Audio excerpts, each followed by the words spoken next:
If you don't know where you've come from, you don't know where you're going. And despite our rich history, Nashville is the only last city in the South that does not have a civil rights museum. So we are renewing that movement to have a museum in Nashville.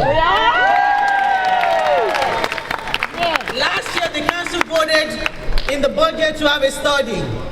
We already have some work on the way, and you'll be hearing more later. But today, as part of the action item, and Ms. Odessa will tell you more when we get to the Ryman, but we want you to sign a petition. We want you to tell our leaders that we want a museum. You want our leaders to tell them that we want them to do something about our history and we don't want to lose them. So we have our brothers with the fraternity. They have QR code where you can sign it online or you can sign a paper. Please sign the petition. We want a civil rights museum here. It's about time that we have one here. I'm grateful to my committee members for all that they've done. We're sending prayers to our co-chair, Senator Gilmore and Reverend Berry, who are both helping an ailing family member. Every year I forgot to do this, so please bear with me. I know it's hard, but these people work for months to put this together. It's a labor of love. Everything that we do is by volunteers and the support of our donors. And so we don't have any money, but people support us and help us get this done. So I want to thank my team member, Rita Marie Sewing, Sam Reed, John Onisoka, Alex Dorman, Vivian Will-Oit, Brenda Haywood, Chris Livingston, Moncherie Jones, Deborah Berry, Ray Carroll Woodard, Jennifer Brickman, Kathy Austin, Noel Taylor, Martin Corey, President Donald Olson, Reverend Maribur, and Tony Keys with Jefferson Street Baptist Church. Please give them a hand. Early voting is going on now, we just heard that. So I'm asking everyone, please, you're already out. So when you leave the march, just go vote. You march, you vote. That's what we do. And if you all remember, we used to vote on Sunday after church service. And because they don't want us to vote after church services, they took out Sunday voting. So we may have lost Sunday, but we got Saturday. And so I'm asking all of you, please, after this, go vote. It's very important. We must march, but we have to vote. That is how we make our voices heard.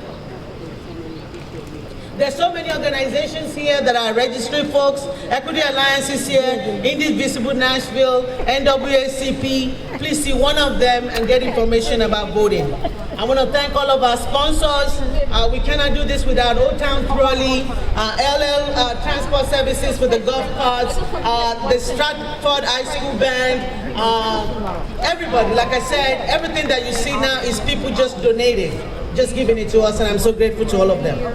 All right, at this point, I want you to know that, just like we said in the beginning, the civil rights was anchored by the black churches. That's why this year I'm so grateful that we got our faith leaders with us. It's about time that we do this. That's what happened in the past, and we need to do the same thing. So I'm glad to all of our marchers for coming out. Thank you so much for your leadership. Right. At this time, it is my honor to invite, and we told them to make it short. I know mine was very long because I got a lot to tell you. And so, because they're all ministers, we know we'll be here all day if we let them all speak all day. So, at this point, I'm going to invite 3 ministers or 3 reverends to the podium in order. We have Dr. Taure Brown, we have followed by Dr. Tara Williams, and then Reverend David Tucker. I am not a pastor, just so you know. So if you see me sinning afterwards, just, you know, it's okay. I'm Dr. Taure Brown, the director of the James Lawson Institute at Vanderbilt University. I am extremely honored to stand with you today on the ground and in this history. We do need that museum, absolutely, so please get that QR code and vote. I'm so honored to be here today. I want to speak real quickly, protect our vote, protect our future. That's this year's theme. And I want to sit with it for a minute because I think there's a question tucked inside of it that we need to think about. We talk about protecting the vote, and we should. That threat is real, and I spent most of my life in this work to know it. But I want to ask a second question real quick if I could, and I don't think we asked this question enough. What are we protecting it for? Here's something I want to remind folks. When I talk to people, it's not enough to know what you're against. What are you for?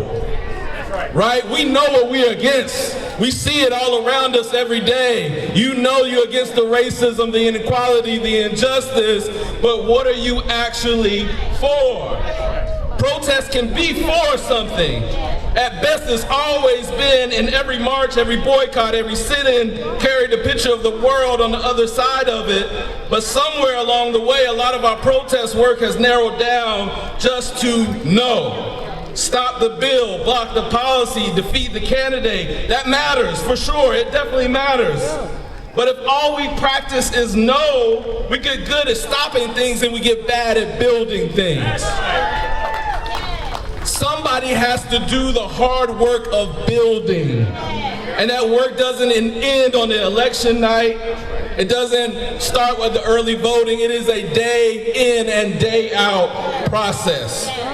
So when I hear protect our vote, protect our future, I don't just hear a wall we're defending. I hear a question, what future? What does it actually look like? A vote is a tool. And like any tool, you can use it defensively, hold the line, keep the wolves off the porch. And again, that's real. And some seasons call for exactly that. But a tool that only defends is a tool that you're only half using. The same vote that protects a school board from getting worse can also build one that's better. The same vote that stops a bad policy can also put a good one in its place. We need to protect with it and build with the vote. Not one for the other, but both at the same time. So what do we build with it? What does the future actually look like in the daylight, in this city of Nashville, in your own life as a resident? It looks like our seniors getting to actually enjoy the years that they've earned. Not scraping and scratching every check just to keep up with a prescription bill or a doctor's visit. 60, 70, 80, 90 years old building in this community, and the reward shouldn't be a spreadsheet of what you can't afford. And use it to build. Walk toward the thing you're building and not just away from the thing that you feared. God bless and thank you.